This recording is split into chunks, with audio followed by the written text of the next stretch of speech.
Buenas tardes a todos, bienvenidos a un nuevo evento de la Fundación Federalismo y Libertad. Estamos muy contentos de tenerlos a todos acá. Para nosotros es una alegría poder continuar con nuestra agenda. En esta ocasión tenemos la cuarta edición de la Jornada Cultura y Libertad. Antes que nada quiero dar las gracias a nuestra contraparte, la Fundación Friedrich Naumann, en la que hoy tenemos el agrado de tener presente al señor Lars Jansen, que nos acompaña siempre. Por otro lado, nuestros auspiciantes, la empresa Argentilemon, Grupo Lucci, Grupo Betex, Estudio Comba, Méndez Collado y Yumac. Sin más que decir, el evento se va a desarrollar según el programa, en el que vamos a tener 3 mesas paneles. La primera, llamada Las últimas 2 revoluciones culturales en el mundo. La segunda, la presentación del libro En el mismo lado, todos manoseados, de Mario Kotzer. Y la tercera, el narcotráfico en Tucumán, el rol de la justicia y la prensa. Les damos un fuerte aplauso a Sergio Feller, que va a moderar el primer panel, junto con el señor Marcelo Joffre.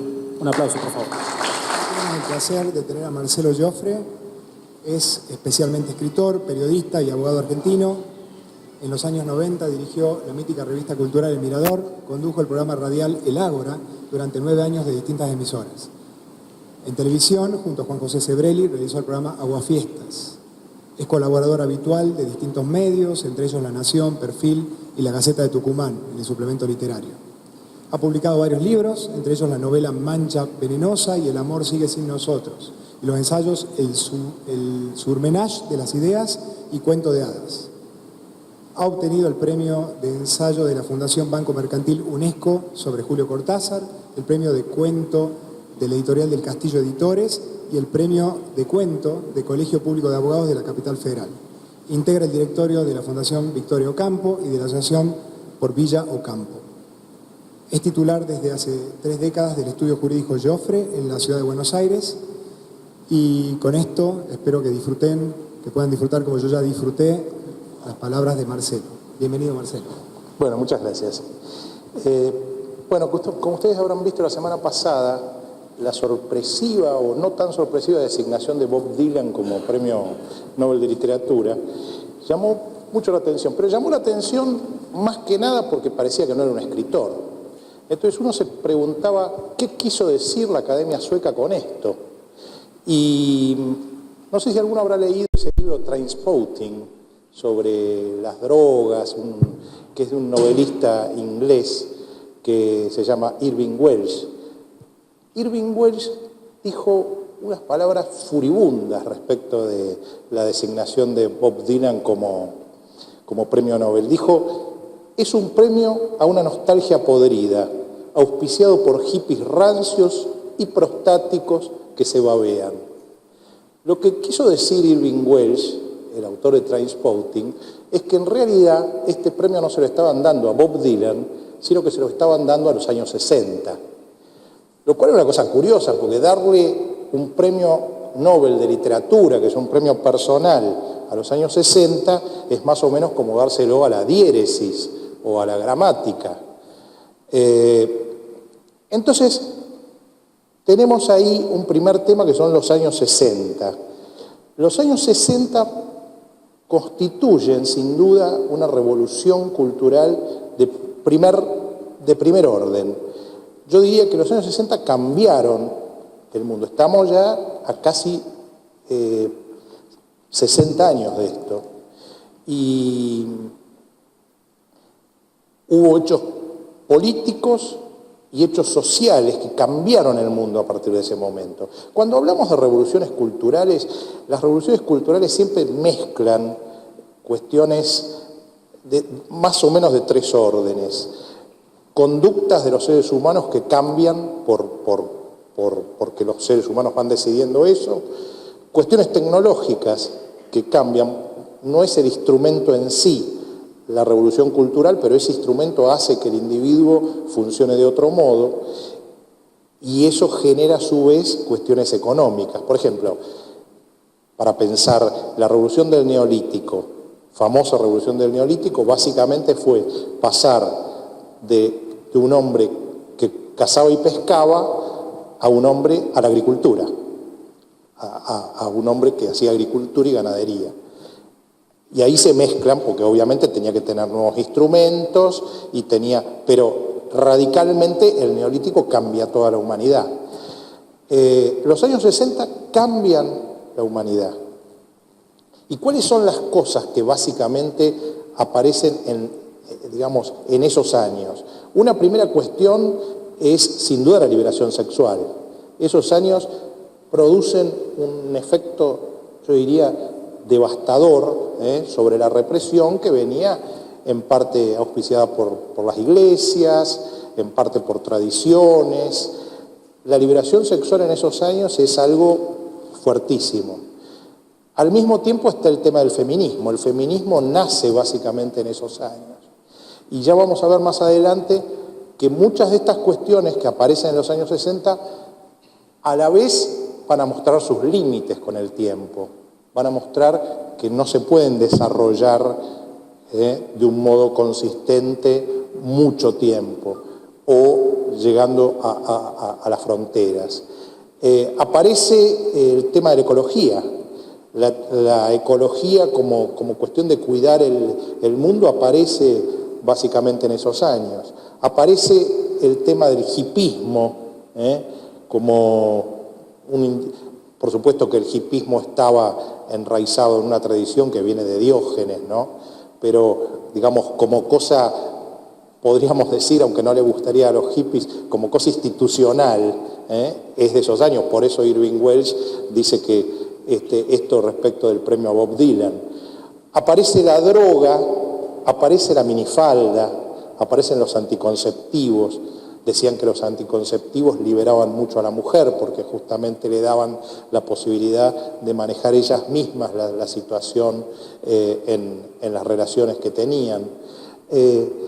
Y aparece en el arte el pop, con personajes como Andy Warhol, como Lichtenstein, como Rauschenberg.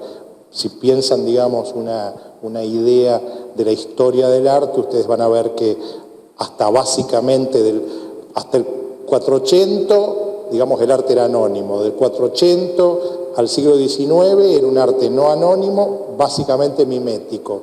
A partir del impresionismo, el impresionismo lo que hace es decir, bueno, el arte ya tenemos que mostrar que esto es arte y no la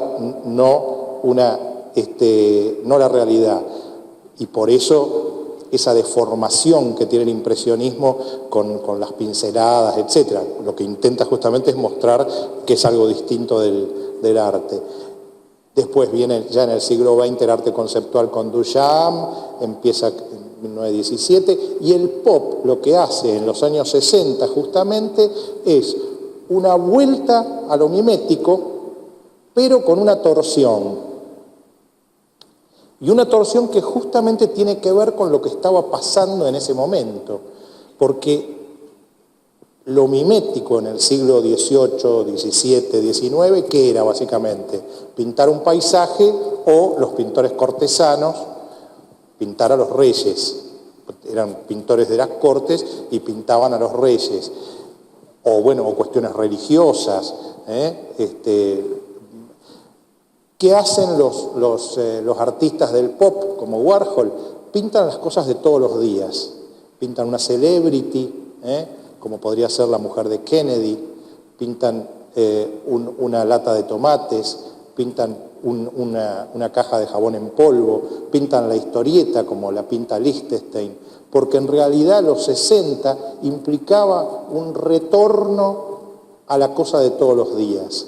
En esta especie de gran mezcla que tienen los 60 aparece también eso. Y el libro que quizá es más icónico de los años 60 en literatura es el libro de Jack Kerouac, que lo traje para que lo vieran. De ahí sale En el Camino, que es el programa On the Road. Es quizá el libro más icónico de esos años y es el libro, podríamos decir, legendario del hipismo, ¿no?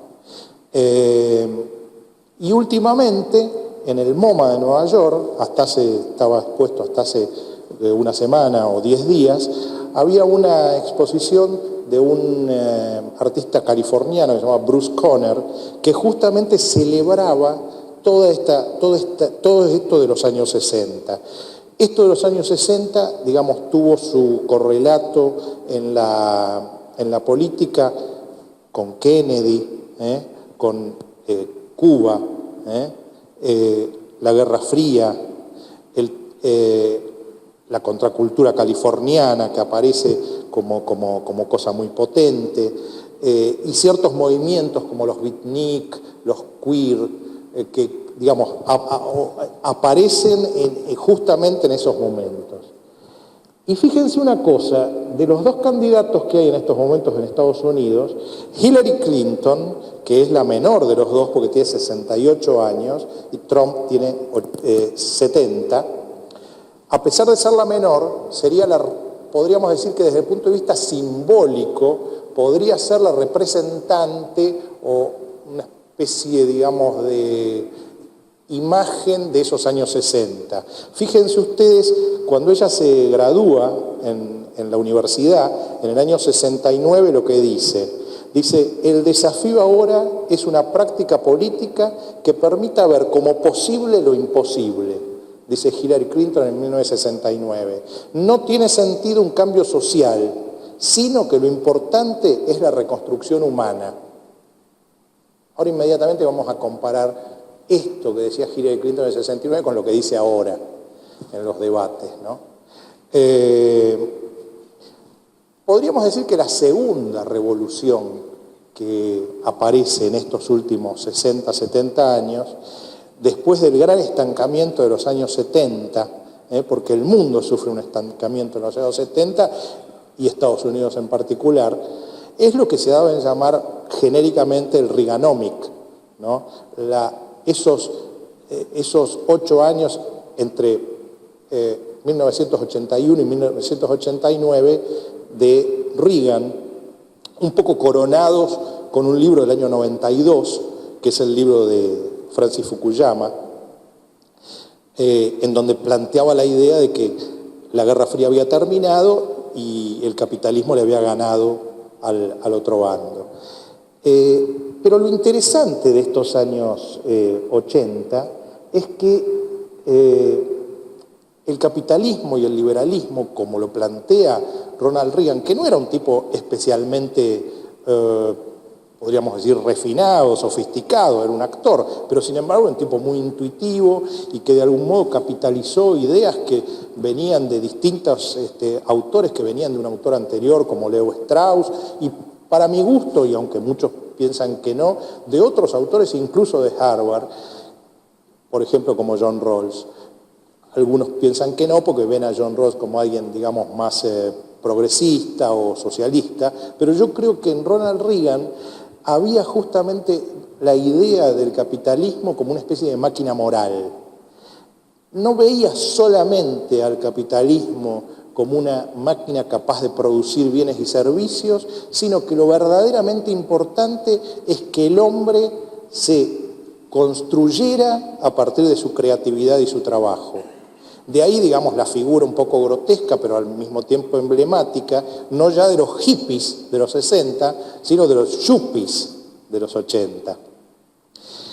¿Y quién es el emblema un poco de esos años 80? A fines, creo que en noviembre de 1983, se abre en la Quinta Avenida en Manhattan la Trump Tower.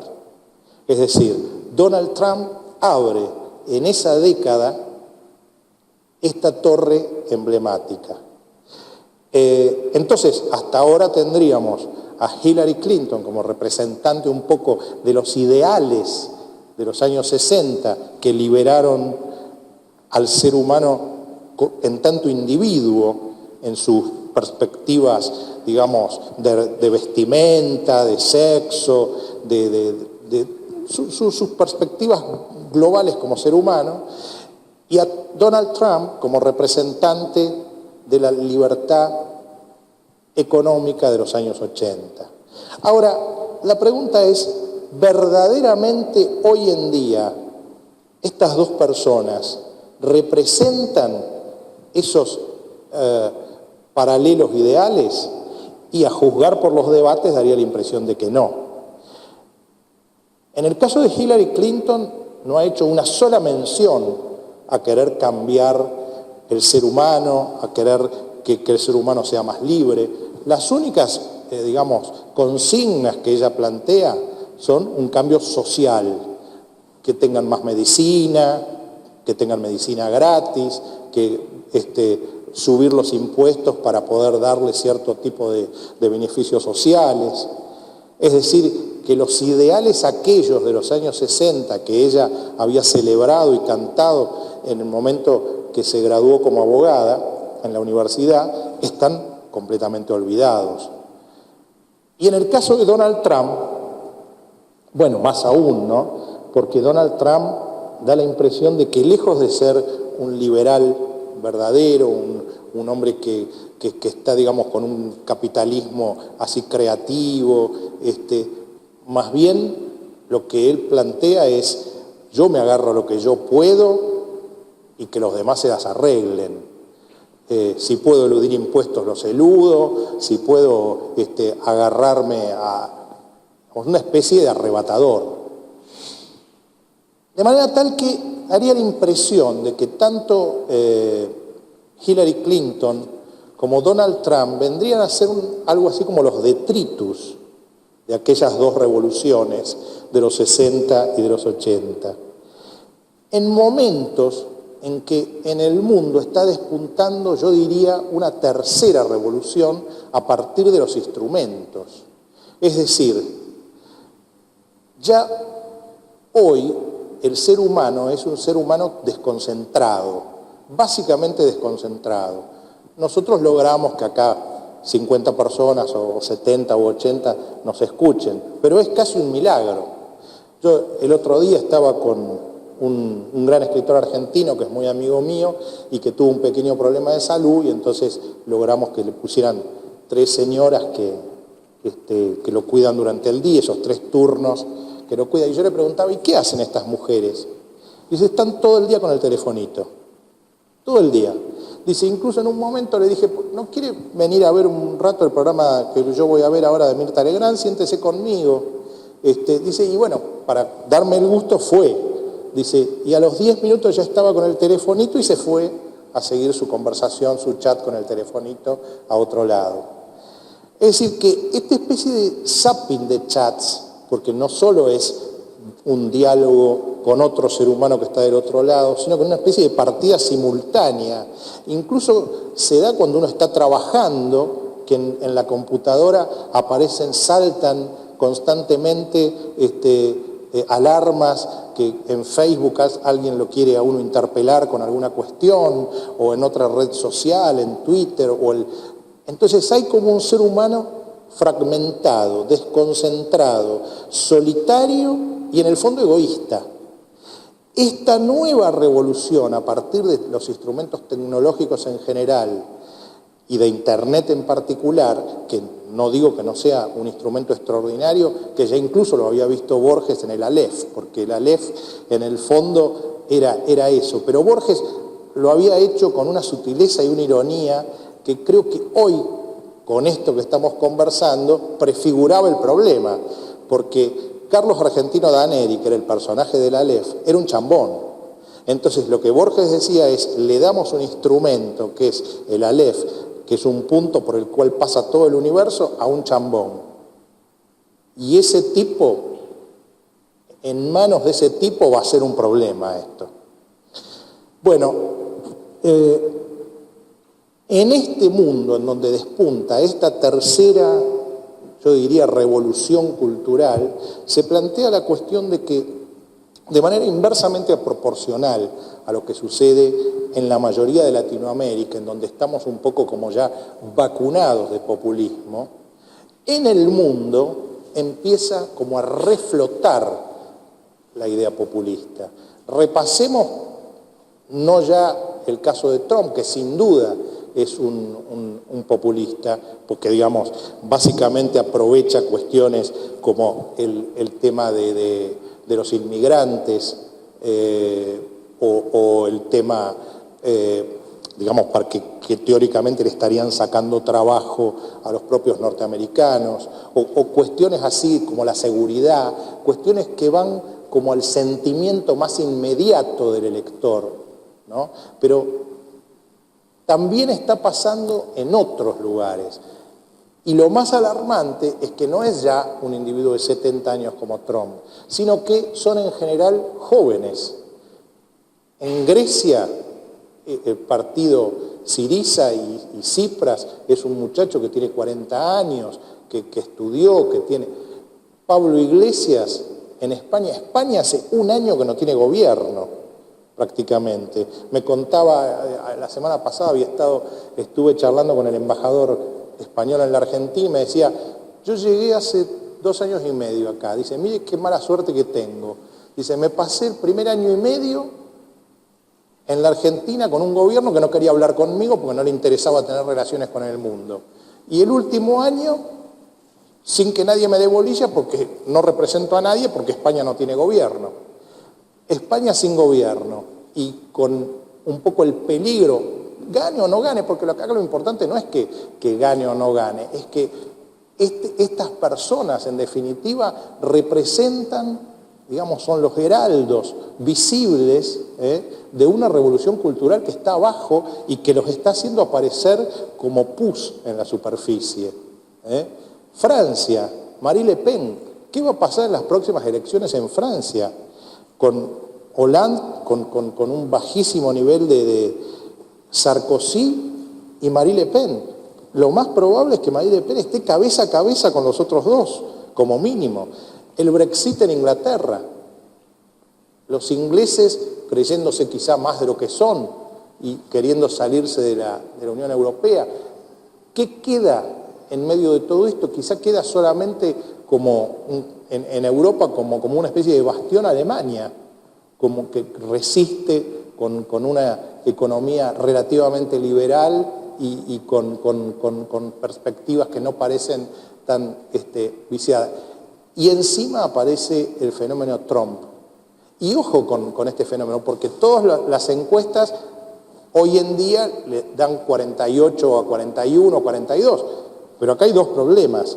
Uno, que muchas de las encuestas están compradas. Esto lo habíamos visto en la Argentina y lo acabamos de ver en Colombia. El 80% de los medios en Estados Unidos está a favor de Hillary Clinton. Es decir, lo que Macri llamaba el círculo rojo, pero ahora llevado a Estados Unidos, está con Hillary Clinton. Pocas veces he visto, digamos, yo estuve hace poco en Estados Unidos y pocas veces he visto al New York Times tan jugado por un candidato, llegando incluso a romper reglas, llegó a ser un editorial en español para favorecer a Hillary Clinton. Entonces está el primer problema, las encuestas pueden no ser reales. Y la segunda, y que creo que pasó en Colombia, el voto vergonzante, porque mucha gente que está dispuesta a votar a Donald Trump no lo dice. Pero yo en diálogos privados con gente muy respetable, coleccionistas de arte, etcétera, me decían, he said the things that everybody wants to say and y nadie se anima a decirlas. Es decir, él dice las cosas que todos querríamos decir y nadie se anima a decirlas. Es decir, que hay un discurso que ha logrado calar en un núcleo cultural que está ahí abajo y que está en los distintos, quizá también en los distintos países de Europa. Esta especie de infierno que pasó en la Argentina lo puede llegar a pasar el mundo.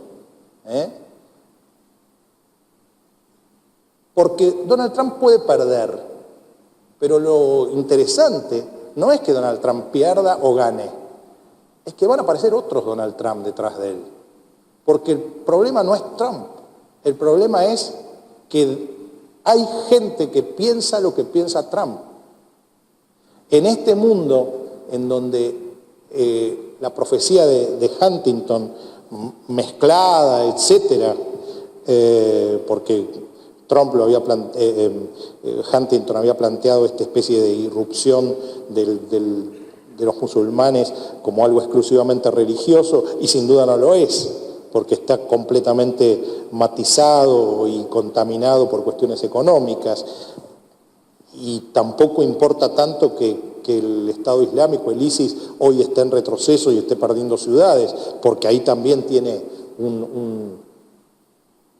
hay un problema. En medio de este mundo, en donde la gente está cada vez más sola, más fragmentada y más egoísta, encerrada en su telefonito. En medio de este mundo en donde los huyen de Medio Oriente y tratan de conseguir algún trabajo en Europa, y contra esa especie de nueva soledad que le imponen los europeos al mandarlo en Francia a la banlieue, a que estén, digamos, solo mirando por televisión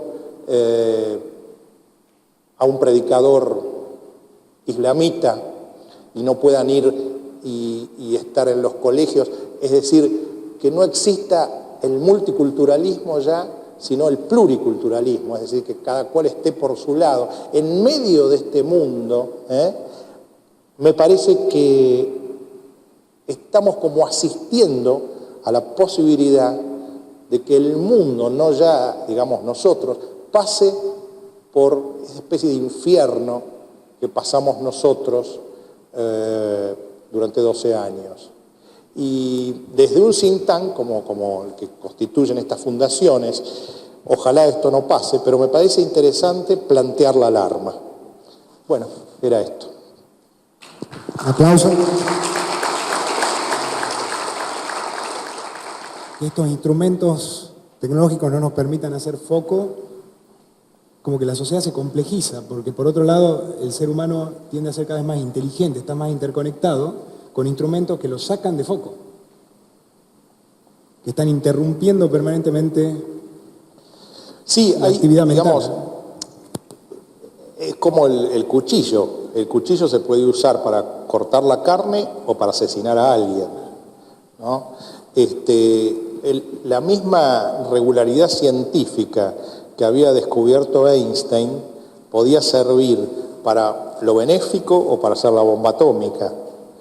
Y estos instrumentos que al mismo tiempo pueden servir de un modo extraordinario, por ejemplo, para cuando un dictador comete un atropello, inmediatamente ponerlo en las redes y que esto se sepa de un modo inmediato, al mismo tiempo sirve para desvalijar la concentración del ser humano y transformarlo en un ser en completa soledad, porque yo no sé si alguna vez lo habrán visto, pero yo lo he visto, situaciones de familias, 4 personas comiendo en un restaurante y cada uno con su telefonito o con su iPad o con su cosa, y entre ellos no dialogan, pero están dialogando con otros que están en otros lados, ¿no? Esto, de algún modo, no digo ni siquiera que sea malo, no digo que es ni bueno ni malo, digo que es, ¿no? Y esto me parece que es un cambio cultural que, si no entendemos que está sucediendo, no vamos a entender por qué la gente vota como vota. Nunca se sabe qué deparar el mercado, quizás surjan soluciones que traigan de vuelta el foco, así como no sabíamos que iba a venir Internet. Quizá, ustedes saben que desde hace ya bastantes años hay una corriente que nació con la arquitectura en realidad originalmente, pero que después se extendió a muchas cosas, que es la posmodernidad. Básicamente, los teóricos de la posmodernidad, como Baudrillard o McLuhan, la posmodernidad la definen como una especie de envoltorio, es decir, el predominio del envoltorio sobre lo que está dentro, es decir, una espuma, la superficialidad. Esa superficialidad es la superficialidad que quizá comienza a primar en las relaciones humanas. Fíjense ustedes, por ejemplo, para decir un dato, cuando hablábamos de los ideales de los 60 y hablábamos de la liberación sexual, una cosa que parecía, digamos, como fuerte era, y lo mencionamos, la pastilla anticonceptiva. Hoy en día, el tema de las relaciones sexuales parece ya funcionar como una especie de, ¿se acuerdan la pizarra mágica de cuando éramos chicos? Que se escribía en la pizarra y después se corría y se borraba lo que uno había escrito. Todavía se venden, ¿eh? Bueno, todavía se vende. Hoy en día, primero apareció la píldora del día después y ahora aparecieron pastillas abortivas que abortan a los 2 meses, a los 3 meses. Esto, digamos, uno podría decir, bueno, está bien porque le evita a una mujer pobre tener que ir a hacerse un aborto espantoso con posibilidades de sangrados y de cosas horribles. De un lado, parece que es razonable, pero del otro, la irresponsabilidad con la cual comienza a asumirse el sexo a partir de elementos tecnológicos como esto, parece como espantosa. Y esa superficialidad, digamos, lleva a que también las relaciones amorosas terminen siendo, digamos, superficiales y espumosas, ¿no? Deberemos acostumbrarnos. Damos cierre a esta charla, a esta parte del panel. Le agradecemos muchísimo y gracias a Marcelo. No, de nada, al contrario. Hermoso. Muchas gracias. Un aplauso, por favor.